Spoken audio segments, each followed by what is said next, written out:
नमस्कार. मी त्र्यंबक गिप्पर इन्फिनिटी स्पर्धा परीक्षा अकॅडमीच्या या ऑनलाईन प्लॅटफॉर्मवर आपलं स्वागत. मित्रांनो, मागील बऱ्याच दिवसापासून आपण PYQ सिरीज सुरू केलेला आहे. नक्कीच याचा आपल्याला फायदा होतो, याचा आम्हाला आनंद आहे. फक्त लक्षात ठेवा, पुढील नोटिफिकेशनसाठी आणि माहितीसाठी आपलं टेलिग्राम चॅनल, ॲप आणि नवीन असाल तर बेल आयकॉन दाबा. बघा, आता या PYQचा आपल्याला जी स्ट्रेट फॉरवर्ड आपल्याला पुस्तकात कोणीही उत्तर मिळून जाते, त्याच्याबद्दल काही दुमत नाही. परंतु जेव्हा विश्लेषण करतो तेव्हा सराउंडिंग माहिती याचा नक्कीच फायदा होईल.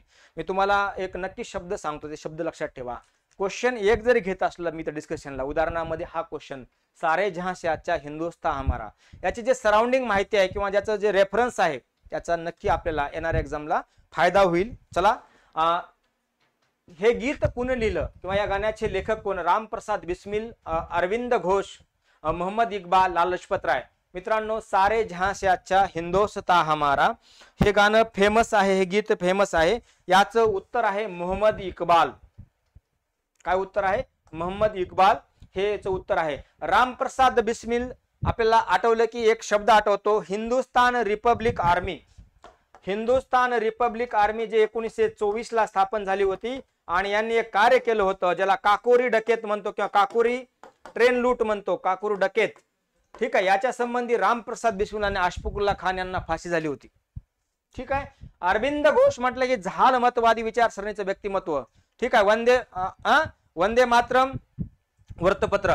ठीक आहे. याच्यानंतर मोहम्मद इक्बाल हे उत्तर आहे. लाला लजपत राय म्हटलं की जहाल नेते, आणि आपल्याला ज्यावेळेस सायमन गो बॅकचं आंदोलन आणि भगतसिंगांनी ज्यावेळेस सायमन आंदोलनाच्या वेळी लाठीचार, त्यांचं निधन आणि भगतसिंगांनी यांच्या काय हत्येचा बदला घेतला होता. ठीक आहे. आपल्याला स्पेसिफिकली या सगळ्या माहितीमुळे काय होतं, प्रश्न होता सारे जहां से अच्छा, उत्तर होतं मोहम्मद इक्बाल. इथपर्यंत प्रश्न संपला. परंतु ही जी बेसिक माहिती आहे हेच विश्लेषणचा आपल्याला फायदा आहे. चला, पुढचा प्रश्न. पहिल्या महायुद्धानंतरच्या काळात ओटोमन साम्राज्याचे संरक्षण देण्यासाठी मोहम्मद अली आणि शौकत अली यांच्या नेतृत्वाखाली भारतीय मुस्लिम कोणती चळवळ सुरू झाली? त्या चळवळीचं नाव. पहिला महायुद्धाचा कालखंड 1914 ते 1918. लक्षात ठेवा, 19 ला तह झाले होते. या कालखंडामध्ये पहिल्या महायुद्धाच्या नंतर म्हणजे 18 नंतर भारतीय मुसलमानांनी बघा ओटोमन साम्राज्याचं संरक्षणासाठी, ओटोमन साम्राज्य म्हणलं की तुर्कस्तान, आजचं तुर्क, 1553 दरम्यान स्थापन झालेलं, 1453 दरम्यान स्थापन झालेलं ओटोमन साम्राज्य. या ओटोमन साम्राज्याचं जेव्हा पहिल्या महायुद्धानंतर तुर्कनं जर्मनीची आणि ऑस्ट्रियाच्या बाजूने जेव्हा युद्धात उतरले पहिल्या महायुद्धात, तेव्हा इतर अमेरिका, फ्रान्स, ब्रिटन, रशिया यांनी काय केलं, यांच्यावर तह लादले आणि लक्षात ठेवा जे खलिफा पद होतं हे धोक्यात आलं. म्हणून भारतीय मुसलमानांनी पहिल्या महायुद्धानंतर बघा भारतीय मुस्लिम स्पेसिफिकली प्रश्न विचार, लक्षात ठेवा, संरक्षण देण्यासाठी ओटोमन साम्राज्यांना नेतृत्वाखाली कुणाच्या? शौकत अली आणि मोहम्मद अली. कोणती चळवळ? खिलाफत चळवळ. खिलाफत चळवळ. इथे एक प्रश्न विचारतो मी तुम्हाला, खिलाफत चळवळीला भारतामध्ये त्यावेळेसची समकालीन कंटेम्पररी मुवमेंट कोणती किंवा समकालीन चळवळ कोणती? आता आपला प्रश्न आहे, उत्तर मिळालं खिलाफत चळवळ. कार्यकाल पण माहित राहू द्या. 1919-20 दरम्यान सुरू झाली होती आणि ही 22 दरम्यान ही समाप्त झाली होती. याच दरम्यान कंटेम्पररी कोणती भारतामध्ये चळवळ सुरू झाली होती? स्पेसिफिक खिलाफत चळवळीचं नेतृत्व कोणी केलं होतं? आपला इथं प्रश्न येतो, लक्षात ठेवा. खिलाफत चळवळीचं नेतृत्व महात्मा गांधीजी यांनी केलं होतं. ठीक आहे, लक्षात ठेवा. कारण का? मुस्लिम चळवळ सुरू झाली होती, पण खिलाफत चळवळीचं नेतृत्व करण्याचा मान सर्वांनी मिळून कुणाला दिला होता? महात्मा गांधीजी यांना दिला होता. ठीक आहे. याच्यानंतर पुढचा प्रश्न. गुरुदेव हे प्रसिद्ध नावाने टिंबटिंब ओळखले जातात. रवींद्रनाथ टागोर हे उत्तर आहे स्पेसिफिक. रवींद्रनाथ टागोर हे गुरुदेव म्हणून ओळखले जातात. मित्रांनो, भारतामध्ये पहिला नोबेल पुरस्कार जर कुणाला मिळाला असेल तर गुरुदेव रवींद्रनाथ टागोरांना मिळाला. 1913. कादंबरी होती गीतांजली. कोणती कादंबरी? गीतांजली. शांती निकेतन जर तुम्ही नाव ऐकलं असेल. गुरुदेव रवींद्रनाथ टागोरांचं साहित्य संपदा खूप जास्त आहे. काय? साहित्य संपदा खूप जास्त आहे आणि या रवींद्रनाथ टागोरांना काय गुरुदेव हे प्रसिद्ध नावाने ओळखलं जातं. याच्यानंतर पुढचा प्रश्न, राजाला त्याच्या राज्याचे व्यवस्थापन कसे करावे हे मार्गदर्शन करणारा ग्रंथ टिंबटिंब वेद आहे. खालील पैकी कोणता वेद आहे? बघा, राजाला त्याच्या राज्याचं व्यवस्थापन सामवेद म्हटलं, यजुर्वेद म्हटलं की यज्ञासंबंधीचा, लक्षात ठेवा. साम म्हटलं की संगीता संबंधीचा. आपल्याला ह्या स्पेसिफिक गोष्टी माहित पाहिजे. अथर्ववेद हे आपल्या प्रश्नाचं उत्तर आहे. 10 मंडल 1024 सूक्त हे प्रश्न विचारलाय ऋग्वेदा संबंधीचा, सामवेदा संबंधी, यजुर्वेदा संबंधीचा. ठीक आहे, तर उत्तर काय? अथर्ववेद. व्यवस्थापना संबंधीचा मी परत प्रश्न विचारतो, इथं थोडा मॉडिफाय करतो प्रश्न. जादूटोणाविषयी संबंधीचा कोणता वेद आहे? त्याचं पण उत्तर अथर्ववेद आहे. भारतीय संगीता संबंधीचा कोणता वेद आहे? यज्ञा संबंधीची माहिती देणारा कोणता वेद आहे? पहिला वेद कोणता? वैदिक कालखंड कोणत्या कालखंडाला म्हणतात? पहिला 4 वेदापैकी कोणता वेद पहिल्यांदा लिहिला गेला? हे आपल्याला माहिती पाहिजे. त्याचं उत्तर ऋग्वेद. आपल्या प्रश्नाचं उत्तर आहे अथर्ववेद. यानंतर पुढचा प्रश्न, 28 मे 1915 रोजी गुरुवार 28 मे 1915 रोजी स्पेसिफिकली ह्याला तारीखेला प्रश्न म्हणजे डेटला फोकस करून प्रश्न विचारला वारासहित. 15 जो म्हैसूरच्या अंबाविलास पॅलेस मध्ये टिंबटिंब यांचे म्हैसूरचे महाराजा म्हणून राज्याभिषेक झाला. स्पेसिफिक म्हैसूर घराणं. बघा, म्हैसूर घराण्यासंबंधीचा आपल्याला जेव्हा मध्ययुगीन भारताचा इतिहास पाहतो, विजयनगर साम्राज्यांच्या ऱ्हासानंतर बहामनी साम्राज्य, लक्षात ठेवा, विजयनगर साम्राज्य याच्या ऱ्हासानंतर एक नवीन घराणं तयार केलं, ज्याला आपण म्हणतो म्हैसूर घराणं. वाडियार, लक्षात ठेवा, त्यांचे वंशज यदुवीर वाडियार हे काय होते? आता 2015 त्यांना राज्याभिषेक झाला होता. हे पण दत्तक पुत्र आहेत. काय आहेत? दत्तक पुत्र आहेत. याच्यानंतर पुढचा प्रश्न, बंगालमधील फोर्ट विलियमचे बघा प्रेसिडेन्सीचे पहिले गव्हर्नर जनरल कोण? बंगालमधली प्रेसिडेन्सी विचारल्या. स्पेसिफिक जगा Madras presidency, Bengal presidency, Bombay presidency, आणि ते नाव विचारले बघा. फोर्ट विलियम किल्ला, फोर्ट विलियम किल्ला कुठं आहे? फोर्ट विलियम प्रेसिडेन्सी कुठं आहे? तर त्याचे पहिले स्पेसिफिक गव्हर्नर जनरल कोण? वॉरन हेस्टिंग का कॉर्नवालिस का लॉर्ड विलियम बेंटिंग का रॉबर्ट क्लाइव्ह? तर याचं उत्तर सरळ सरळ आहे रॉबर्ट क्लाइव्ह. कारण का वॉरन हेस्टिंगचा कालखंड बघा, बंगालच्या प्रेसिडेन्सी गव्हर्नर जनरल म्हणतंय, मी म्हणतो रॉबर्ट क्लाइव्ह. याचं उत्तर येत नाही, कारण रॉबर्ट क्लाइव्ह हे गव्हर्नर होते, गव्हर्नर जनरल नव्हते. तर याचं उत्तर येतं वॉरन हेस्टिंग. काय येतं उत्तर? Warren Hastings. इथंच एक प्रश्न तयार होतो, बंगालचे पहिले गव्हर्नर, उत्तर द्या रॉबर्ट क्लाइव्ह. बंगालचे पहिले गव्हर्नर जनरल, उत्तर द्या वॉरन हेस्टिंग. भारताचे पहिले गव्हर्नर जनरल, उत्तर द्या लॉर्ड विलियम बेंटिंग. आणि भारताचा पहिला व्हॉइसरॉय, तर उत्तर बदलतं लॉर्ड कॅनिंग. हे मित्रांनो लक्षात ठेवा. एकच प्रश्न, परंतु प्रश्न जेव्हा मॉडिफाय केला तेव्हा याचं उत्तर आपलं चुकतं. बघा, बंगालमधील प्रेसिडेन्सीचे पहिले गव्हर्नर जनरल, उत्तर वॉरन हेस्टिंग. कार्यकाल पण माहित पाहिजे आपल्याला, कारण का वॉरन हेस्टिंग म्हटलं की 1772, काय पुस्तकात 73 ते 86, 72, 73 ते 86. रॉबर्ट क्लाइव्हचा 1757, लक्षात ठेवा, 2 वेळा भारतामध्ये आले होते, ते 60 आणि 65 मध्ये एकदा आले होते. लॉर्ड कॉर्नवालिसचा 1786 ते 93, लॉर्ड विलियम बेंटिंग 1828 ते 33. त्याच्यामुळं बंगालचा पहिला गव्हर्नर म्हटलं क्लाइव्ह, गव्हर्नर जनरल म्हटलं वॉरन हेस्टिंग, भारताचा पहिला गव्हर्नर जनरल म्हणलं की लॉर्ड विलियम बेंटिंग, आणि पहिला व्हॉइसरॉय म्हणलं की लॉर्ड कॅनिंग. चला पुढचा प्रश्न, 1940 मध्ये ब्रिटिश सरकारने भारत सरकारच्या व्हॉइसरॉयच्या कार्यकारी परिषदेच्या विस्ताराचा अधिक भारतीयांचा समावेश करण्याबद्दल व भारतीयांना स्वतःचं संविधान तयार करण्यासाठी टिंबटिंब प्रस्ताव दिला. स्पेसिफिक 1940. मित्रांनो याची थोडी पार्श्वभूमी लक्षात ठेवा.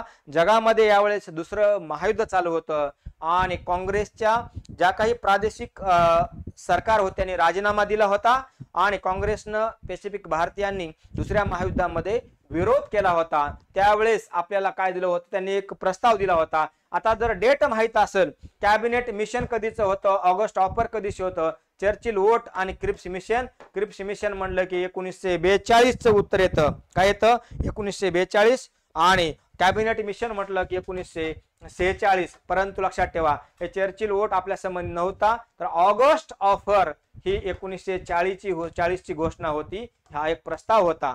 काय होता 1940 आपल्या प्रश्नाचं उत्तर आहे. पुढचा प्रश्न असा येऊ शकतो, क्रिप्स मिशनचा उद्देश काय? क्रिप्स मिशन मध्ये कोणाचे क्रिप्स कोण होते? सर स्टीफर्ड क्रिप्स भारतात कशा संबंधी आले होते? क्रिप्स मिशनचा प्रस्ताव काय होता? कॅबिनेट मिशन मध्ये, कॅबिनेट मिशन म्हणजे 3 लोक होते, हे 3 कोण व्यक्ती होते? आपल्या इथं पण प्रश्न येऊ शकतो. पुढचा प्रश्न, आयफेल टॉवर कोणत्या शतकात बांधले गेले? स्पेसिफिकली आयफेल टॉवर कोणत्या शतकात बांधले गेले? आताचं बांधकाम जर विचारलं आपल्या लक्षात ठेवा, 1887 ते 89 या कालखंड, 1887 ते 89. आता आपल्याला याचं उत्तर येतं बघा, 1801 ते 99 म्हणजे 19व्या शतक. याचं उत्तर आहे आपल्याला स्पेसिफिक 19व्या शतक, कारण का 1887 ते 89 मध्ये बांधलं गेलं. हे कोण्या ठिकाणी आयफेल टॉवर? पुढचा प्रश्न येऊ शकतो. आयफेल टॉवर हे फ्रान्स मध्ये आहे. काय आहे? फ्रान्स मध्ये आहे. त्याच्यानंतर पुढचं, वैदिक संस्कृतीतील लोकांचा व्यवसाय टिंबटिंबमध्ये निर्धारित आहे. वर्ण, श्रेणी, ग्रामणी, श्रेष्ठी. स्पेसिफिक वैदिक कल्चर संबंधीचा प्रश्न आहे. वैदिक संस्कृती लोकांचा व्यवसाय मित्रांनो, वेद आणि वैदिक संस्कृती. आता वैदिक कालखंड, वैदिक संस्कृती म्हणलं 1500 BC ते 1000 BC हा ऋग्वेद कालखंड, 1000 BC ते 600 BC हा उत्तर वैदिक कालखंड आहे. यांचा स्पेसिफिक या घटकाला अनुसार विचारला प्रश्न आहे. यांचा वैदिक कालखंडामध्ये किंवा वैदिक संस्कृतीमध्ये लोकांचा व्यवसाय कसा निर्धारित होता? तर त्यावेळेस तुमच्या कर्मावर निर्धारित होता का वर्णावर निर्धारित होता? तर वर्णावर निर्धारित होता. कशावर? वर्णावर निर्धारित होता. ब्राह्मण, क्षत्रिय, वैश्य, शूद्र. ब्राह्मणांचं काम, वैश्यांचं काम, शूद्रांचं काम, क्षत्रियांचं काम. ठीक आहे. यानंतर पुढचा प्रश्न, टिंबटिंब मुघल साम्राज्याची स्थापना केली. बघा, मुघल साम्राज्याचा संस्थापक कोण म्हणून विचारलंय. मित्रांनो 2 गोष्टी माहिती पाहिजे. मुघल साम्राज्याची स्थापना केव्हा झाली? तर 1526 ला झाली. मग आता प्रश्न येतो, याच्या अगोदर काय होतं? तर दिल्ली सल्तनत होती. दिल्ली सल्तनत. इथं दुसरा एक प्रश्न तयार होतो, दिल्ली सल्तनतचा शेवट केव्हा झाला? 1526 ला. स्थापना केव्हा झाली? 1206 म्हणजे 1206 ला. याच्यामध्ये 5 घराण्यांनी सत्ता केली, ज्याच्यामध्ये आपण म्हणतो मामलक घराणं, दुसरं खिलजी घराणं, तुगलक घराणं, सय्यद घराणं, लोधी घराणं. शेवटचा इब्राहिम लोधी. पानिपतचं पहिलं युद्ध 1526 ला. इब्राहिम लोधीचा पराभव, दिल्ली सल्तनतची समाप्ती आणि भारतामध्ये मुघल सत्तेची स्थापना बाबरांनी काय केली होती? स्थापना केली होती. बाबरांचा मुलगा हिमायू, लक्षात ठेवा, 1630 ला बाबरांचा मृत्यू. त्यानंतर हिमायूचा कालखंड, हिमायू नंतर हिमायूचा मुलगा अकबर. आणि हे इब्राहिम लोधी हे उत्तर येऊ शकत नाही, कारण का त्यांचा पराभव झाला होता. ते कुणाचे? लोधी घराणं म्हणजे दिल्ली सल्तनतचे बादशाह होते, सुलतान होते. पुढचा, भारतीय राष्ट्रीय काँग्रेसचे संस्थापक म्हणून खालीलपैकी कोण व्यक्ती आहे? राष्ट्रीय काँग्रेसचे संस्थापक. स्पेसिफिक प्रश्न तुम्हाला लक्षात ठेवा, कन्फ्यूज करू शकतो. कारण का राष्ट्रीय काँग्रेस, इंडियन नॅशनल काँग्रेसचे संस्थापक. चला आपल्याला इथं प्रश्न येतो, 28 डिसेंबर 1885 ला मुंबईमध्ये गोकुळदास तेजपाल संस्कृत कॉलेजमध्ये काय झालं? इंडियन नॅशनल काँग्रेसची स्थापना झाली. संस्थापक विचारले, एकूण 72 सदस्य सहभागी होते. सगळ्यात जास्त बॉम्बे प्रांतामधली व्यक्ती होते. एओ ह्यूम, ॲलन ॲक्टम ह्यूम काय होता? हा एक्स सिव्हिल सर्वंट होता, रिटायर्ड सिव्हिल सर्वंट होता. भारतामध्ये शिमला या ठिकाणी राहत होता. भारतीय 1857च्या उठावासारखा भविष्यामध्ये उठाव होऊ नये म्हणून असा त्यांच्यावर आरोप केला जातो, किंवा असं म्हटलं जातं, भारतीयांना सनदशीर मार्गाने आपला काय म्हणणं मांडण्यासाठी त्यांनी काय केली? काँग्रेसची स्थापना केली. म्हणून ॲलन ॲक्टम हे पहिले व्यक्ती, दादाभाई नौरोजी हे दुसरे व्यक्ती, दीनस वॅनचा हे तिसरे व्यक्ती. म्हणून अ, ब, क तिन्ही पर्याय बरोबर आहेत. याच्यानंतर पुढचा प्रश्न, ज्या दिवशी बघा इंडियन नॅशनल काँग्रेसचे स्वातंत्र्य दिन टिंबटिंब घोषित केला, तर त्या दिवशी स्वातंत्र्य जाहीरनामा देखील अधिकृत जनतेसमोर आला. इंडियन नॅशनल काँग्रेस मित्रांनो हे काँग्रेसच्या अधिवेशनासंबंधीचा प्रश्न आहे. अधिवेशन 1885 ते 1948 पर्यंत जे अधिवेशन झालं त्याच्या संबंधीचा प्रश्न आहे.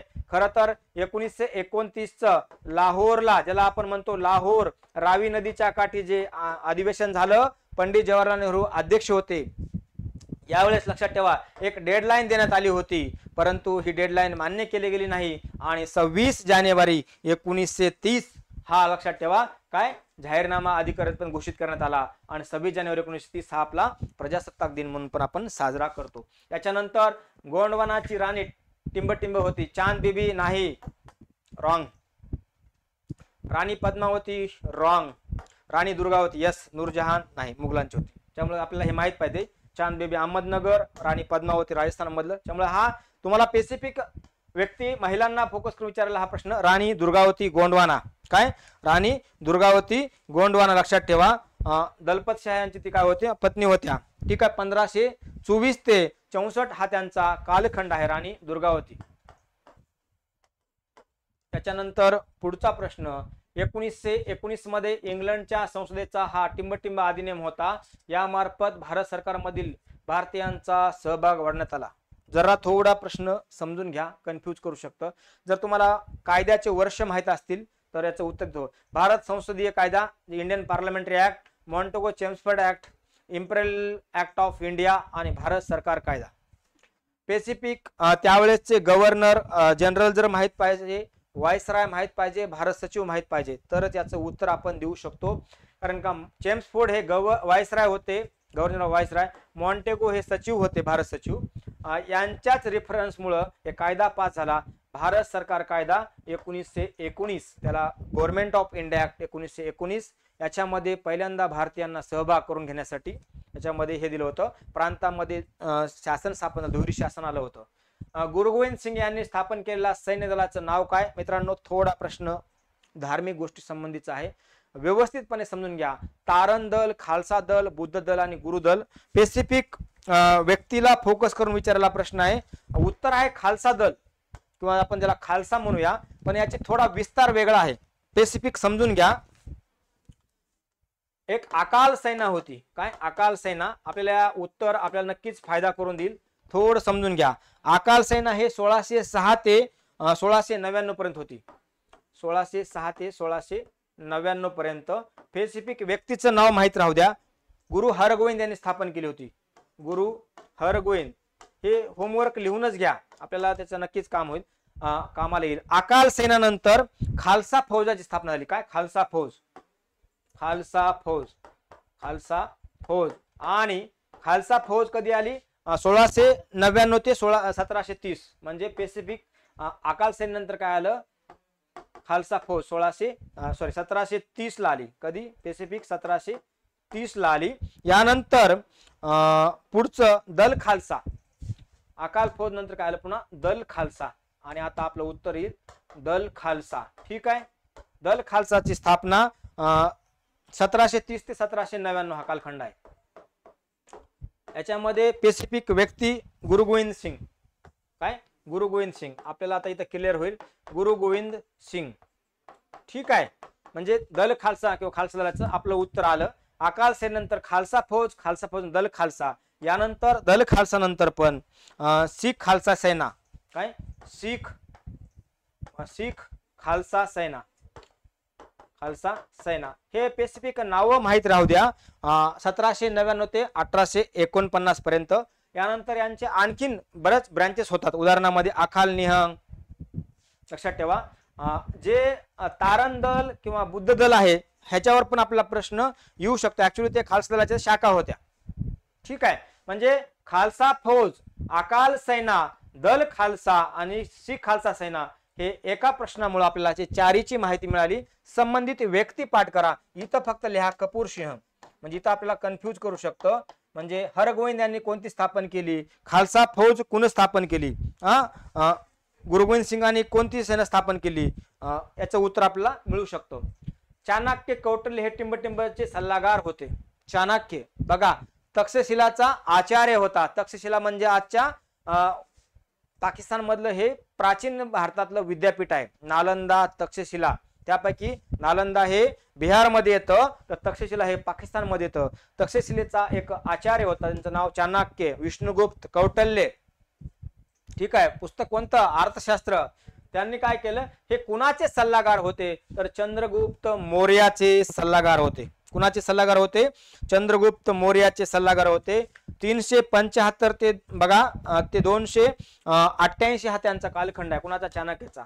375 ते 288. स्पेसिफिक लक्षात ठेवा. हाच चंद्रगुप्त मौर्याचा कालखंड आहे का ज्यांनी मौर्य साम्राज्याची स्थापना केली? चंद्रगुप्त मौर्य, बिंदुसार, नंतर बिंबिसार का? बिंदुसार, नंतर सम्राट अशोक. चंद्रगुप्त मौर्याचे कोण होते सल्लागार? चाणक्य होते. ठीक आहे. चंद्रगुप्त मौर्य म्हटलं त्यांच्यावर एक प्रश्न येतो, त्यांनी प्राणत्याग कोणत्या विधीने केला? लक्षात ठेवा, मी जे शब्द बोलतोय हा इतिहासामधलं अनालिटिकल विश्लेषण आहे, याचा आपल्याला नक्कीच फायदा होईल. याच्यानंतर बघा महत्वाचं, सल्लागार होते कुणाचे? चंद्रगुप्त मौर्याचे. बरोबर. कोण? चाणक्य. चाणक्यच्या नावावर पण प्रश्न आहे, त्यांचं दुसरं टोपण नाव काय, त्यांचं पुस्तक कोणतं, विष्णुगुप्त कोणाला म्हणतात. त्याच्यानंतर पुढचा प्रश्न, भारत छोडो आंदोलन कोणत्या वर्षात सुरू करण्यात आलं? भारत छोडो आंदोलन स्पेसिफिक डेट विचारल्या, 1942 हे उत्तर आहे. भारत छोडो 8 ऑगस्ट 1942 ला आजचं आझाद मैदान, त्यावेळेचं ग्वालिया टँक या ठिकाणी महात्मा गांधीजींनी घोषणा केली, करा किंवा मारा, डू ऑर डाय. ठीक आहे. यानंतर भारतामध्ये चले जाव चळवळ सुरू झाली. कोणतं? चले जाव, क्विट इंडिया मुवमेंट 1942 मुंबई. त्याच्यानंतर 9 ऑगस्ट 1942 ला धरपकड सुरू झाली आणि बरेच क्रांतिकारक स्वातंत्र्य सैनिक काय झाले? भूमिगत झाले. म्हणून याला भूमिगत चळवळ पण म्हणतात. बरोबर आहे. यावेळेस काय 1942 जी चले जाव चळवळ होती, इथं एक गुप्त रेडिओ पण सुरुवात करण्यात आला होता. त्याच्यानंतर 1941 वैयक्तिक सत्याग्रह, 1939 काँग्रेसच्या सरकारनं राजीनामा, 1937 आपला पेसिफिक पंडित जवाहरलाल नेहरू कुठल्या अधिवेशनाचे अध्यक्ष होते? फैजपूर कुठं झालं, लखनौ कुठं झालं? ग्रामीण भागातलं पहिलं अधिवेशन कोणतं? पेसिफिक डेट माहीत पाहिजे, त्या घटना माहीत पाहिजे. खालीलपैकी कोणत्या रवींद्रनाथ टागोरांची रचना नाही? रवींद्रनाथ टागोरांचं, गुरुवर्य रवींद्रनाथ टागोर यांची रचना विचारलेली आहे. कोणती रचना नाही? पेसिफिक पुस्तक विचारले, कोणती रचना नाही? तर चितो जेठा भाई शून्य, म्हणजे जिथे मनामध्ये कुठले भय नाही, ही त्यांची रचना नाही. ठीक आहे. याच्यानंतर कदम कदम बढाते जाय, बांगलादेशातील राष्ट्रगीत असलेला अमर सोनार बांगला, एकाला चला रे. आता ह्याच्यात आपलं उत्तर लिहायचं पेसिफिक, कोणती रचना नाही? तर माझं वैयक्तिक मग लक्षात ठेवा, आपण म्हणतो 1971 ला पूर्व पाकिस्तान, ज्याला आपण आज बांगलादेश म्हणतो, जेव्हा स्वातंत्र्य झाला तेव्हा रवींद्रनाथ टागोरांचं एक गीत, जे एकमेव व्यक्ती आहेत रवींद्रनाथ टागोर यांचं गीत, जे आपल्या भारताचं पण राष्ट्रगीत आहे, कोणतं? जनगण मन, आणि बांगलादेशचं पण आहे अमार सोनार बांगला. त्यामुळं तिसरा पर्याय बरोबर आहे. चिता जेठ भाई शून्य हे पण बरोबर आहे. एकला चलावर हे पण बरोबर आहे. कदम कदम बढाते जा हे त्यांचं लिखाण नाही, कारण का हे रामसिंह ठाकूर यांचं लिखाण आहे. कुणाचं आहे? पेसिफिक रामसिंह ठाकूर. नाही म्हणून विचारलंय, प्रश्नाचं उत्तर लिहा. रामसिंह ठाकूर यांचं कदम कदम बढाए जा हे त्यांचं लिखाण आहे. पुढचा प्रश्न, टिंबटिंब हे शीख धर्माचे संस्थापक व शिखांचे पहिले गुरु. गुरु गोविंद सिंग मित्रांनो हे 10वे गुरु होते. गुरु नानक हे पहिले गुरु होते. गुरु अंगद, पेसिफिक लक्षात ठेवा, व्यक्तीला फोकस केले. गुरु अमरदास, हे 10 गुरूंचा जर क्रम माहित असेल तर आपल्याला कसाही प्रश्न येऊ द्या, उद्या प्रश्न असा येऊ शकतो. गोल्डन टेम्पल, ज्याला आपण सुवर्ण मंदिर म्हणतो, अमृतसर शहरामध्ये आहे. हे सुवर्ण मंदिर किंवा अमृतसर शहराची स्थापना कोणी केली? सुवर्ण मंदिर केव्हा बांधलं गेलं? हे पण प्रश्न येऊ शकतात. म्हणून गुरु नानक हे पेसिफिक याचं उत्तर आहे. 1469 ते 1539 हा गुरु नानकांचा कालखंड आहे.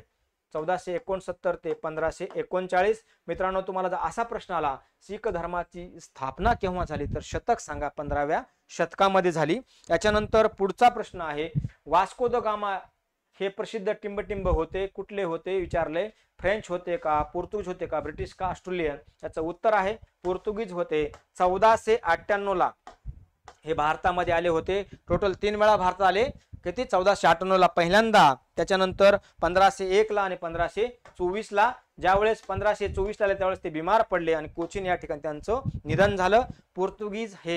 पोर्तुगीजचं ते काय होते? नाविक होते, ज्याला आपण भारताचा शोध लावला म्हणतो, वास्को द गामा. इथे एक प्रश्न येतो आपल्याला, परकीय सत्ता किंवा ज्या युरोपियन कंपनी आल्या त्याच्यामध्ये पहिली कंपनी कोणती आली? तर पोर्तुगीज आली, कारण वास्को द गामाने आफ्रिका खंडाला जे केप ऑफ गुड होपला वळसा घालून भारतामध्ये आले होते, म्हणून यांना भारताचा शोध लावला असे म्हणतात. कारण का भारत पहिला नव्हता का? होता, पण नाविक मार्गाने आले आणि त्यांनी काय केलं? युरोपमध्ये सामान घेऊन गेले आणि भारत जे सोने की चिडिया होती, लक्षात ठेवा, जे 16व्या शतकापासून लुटलं, ते आपल्याला काय केलं? त्यांनी लूट करून गेले. पुढचा प्रश्न, खालील बाबींचा सर्वात, लक्षात ठेवा, बाबींची सर्वात सुरुवातीपासून घडलेली घटनाचा मांडणी करा. कॅबिनेट मिशन, ऑगस्ट ऑफर, भारताचे स्वातंत्र्य आणि संविधान सभेची निवडणूक. स्पेसिफिक तारीख विचारले. ऑगस्ट ऑफर मी आताच बोललो होतो 1940. Cabinet mission 1946. लक्षात ठेवा, कॅबिनेट मिशन 1946. फक्त डेट माहीत राहू द्या. मार्च 1900 मंथ माहीत राहू द्या. 46. भारत स्वातंत्र्य 1947, कारण काय हा कायदाच होता. आणि संविधान सभेची निवडणूक 1946, परंतु स्पेसिफिक डेट आहे डिसेंबर 1946. म्हणून ए बी डी आणि सी, ए बी डी आणि सी. तर उत्तर येतं 2 नंबरचं अ ब ड आणि क. ठीक आहे, कालक्रमानुसार विचारलेला हा प्रश्न आहे. पुढचा, भारताचे शेवटचे गव्हर्नर जनरल कोण? गव्हर्नर जनरल ऑफ इंडिया, शेवटचे गव्हर्नर जनरल कोण? याचं उत्तर आहे सी राजगोपालाचारी. मी फक्त क्वेश्चन मार्क करतो आणि तुम्हाला स्पष्टीकरण देतो. भारताचे शेवटचे गव्हर्नर जनरल कोण? मी विचारेल भारताचे पहिले गव्हर्नर जनरल कोण? त्याचंही उत्तर सी राजगोपालाचारीच आहे. शेवटचे भारताचे गव्हर्नर जनरल ब्रिटिश कोण? व्हाईसराय कोण म्हटलं तर माउंटबॅटन येईल. भारताचे पहिले गव्हर्नर म्हटलं तर माउंटबॅटन येईल. पण लक्षात ठेवा, स्पेसिफिक शब्द विचारले. भारतीय व्यक्ती, भारताचा पहिला गव्हर्नर जनरल सी राजगोपालाचारी. भारताचा भारतीय शेवटचा गव्हर्नर जनरल सी राजगोपालाचारी. वाक्यामध्ये फक्त स्पेसिफिक फरक माहित पाहिजे आपल्याला. लॉर्ड माउंटबॅटन हे 15 ऑगस्ट 1947 ते 21 जून 1948 पर्यंत होते. 15 ऑगस्ट 1947 बघा, लक्षात ठेवा. ते स्पेसिफिक डेट आहे 21 जून 1948. याच्यानंतर सी राजगोपालाचारी यांचा कालखंड होतो 21 जून 1948 ते 26 जानेवारी 1950. हा त्यांचा कालखंड आहे. यानंतर काय होतं, निवडणुका होतात. आणि कोण होतं पहिले राष्ट्रपती? कोण? डॉक्टर राजेंद्र प्रसाद. छत्रपती शिवाजी महाराजांनी स्थापन केलेल्या स्वराज्याची पहिली राजधानी कोणती? स्पेसिफिक विचारलेला हा प्रश्न आहे. राजगड ही पहिली राजधानी होती. जवळपास किती वर्ष राजधानी होती? 26 वर्ष ही पहिली राजधानी, बघा लक्षात ठेवा, राजधानी होती. त्यानंतर राजा राम मोहन राय यांनी सती प्रथा बंद करण्यासाठी कोणत्या गव्हर्नरला पाठिंबा दिला होता? सती प्रथा म्हणलं की 1829, व्यक्ती म्हटलं की राजाराम मोहन राय. त्यावेळेसचा भारताचा गव्हर्नर जनरल कोण? Lord William Bentinck. ठीक आहे, लॉर्ड विलियम बेंटिंग होते, बरोबर. त्यांनी सपोर्ट केला होता. 4 डिसेंबर 1829 ला सतीचा कायदा बंगाल प्रांतामध्ये लागू झाला. आणि 1830 ला बॉम्बे आणि मद्रास मध्ये सतीच्या प्रथा बंद व्हावी म्हणून महाराष्ट्रामध्ये कोणी काम केलं होतं? जगन्नाथ शंकर सेठ.